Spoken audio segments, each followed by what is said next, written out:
our law enforcement partners, from folks from our health centers and our jail, from our health centers, behavioral health, and one of the more recent ones is actually it's not recent. It's what started our project is folks who have survived an overdose. As I'm looking at Amy Jo, that's what kind of led us to this project, what we call Project Hope. But the point is that the way in which people are coming to us to be connected to those services is growing. There's definitely a lot more cross collaboration happening in the county. We're doing education not only with medical providers in our county, but also with our community around safer prescribing and ways of managing chronic pain that don't involve opioids. So we consider those alternative pain treatments, things like acupuncture, yoga, moving, eating better, sleeping better. And then lastly, we're strengthening our community partnerships and improving care coordination across systems, and also working more efficiently to leverage each other's resources so that we're not taking a siloed approach in this work. And this is the slide I want to land on here. What can you do? So there's three things I want to leave you with today. One of them is if you have leftover medicine in your medicine cabinet at home, if it's any kind of medicine, not just prescription pain pills, we have some awesome new flyers. They're on the back table. They have all of the locations where there are medication drop boxes in the county. Almost all of our law enforcement agencies have one, and more of our pharmacies have come on board too. So make sure you take one or as many of those as you want. If you have clients who could use them, or other staff, please take them and share them.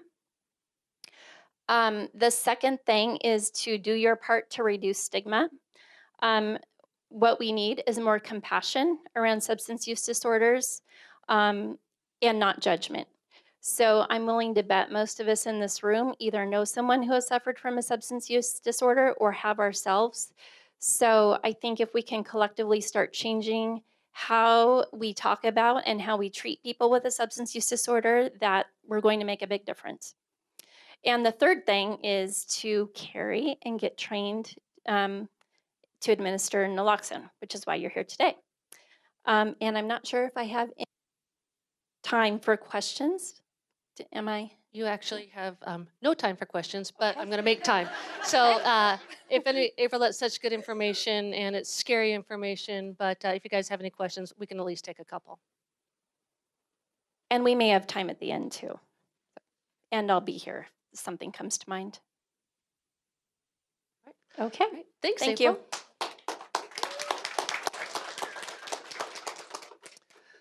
Our next presenter is Abigail Wells, and just want to thank April again for her information. And as she talked about stigma and getting trained in using naloxone, I'm going to quote one of the things that I've heard before in some of the education that I've had around addiction. And again, I talk about the things I know for sure. And one of the things I know for sure is that dead addicts don't recover. So let's get rid of the stigma. Let's give the Narcan. Let's give people a chance to recover. Hello, my name's Abigail Wells, and I'm the Prevention and Community Public Health Department Manager for Northwest Family Services.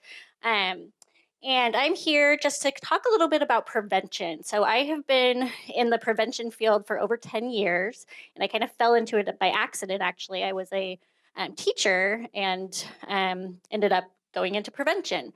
Um, and so at that time, I had no idea, and I've come to find out through the years that most people have very little clue of what actually prevention is and is not. So, um, some historical context. Prevention in the past, the Reagan administration had the war on drugs, the Just Say No campaign, which many of you are familiar with. Um, a lot of things that were basically scare tactics, education only, so education without any supports or other services surrounding it. And that is still today what many people think prevention is. They think it's simply education or, talking to people and saying, just say no. which it very much is not.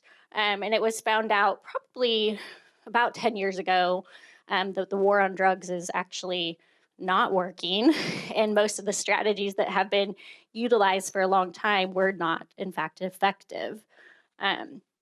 So, historical context at the state level, the prevention was originally housed in addictions and mental health prior to 2015.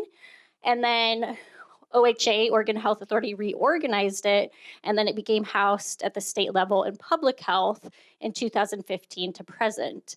And so with that came a lot of changes. Today, there's still a lot of county departments and things where it's not in public health. So there's contracts with substance abuse prevention.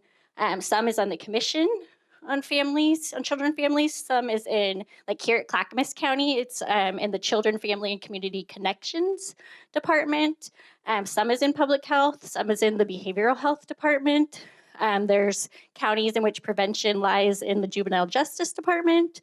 And then, of course, nonprofits and tribal organizations also have prevention departments or things of that sort. So as you can see, it's kind of all over the place. And it's very much a system that needs some help in getting structured again and reorganized.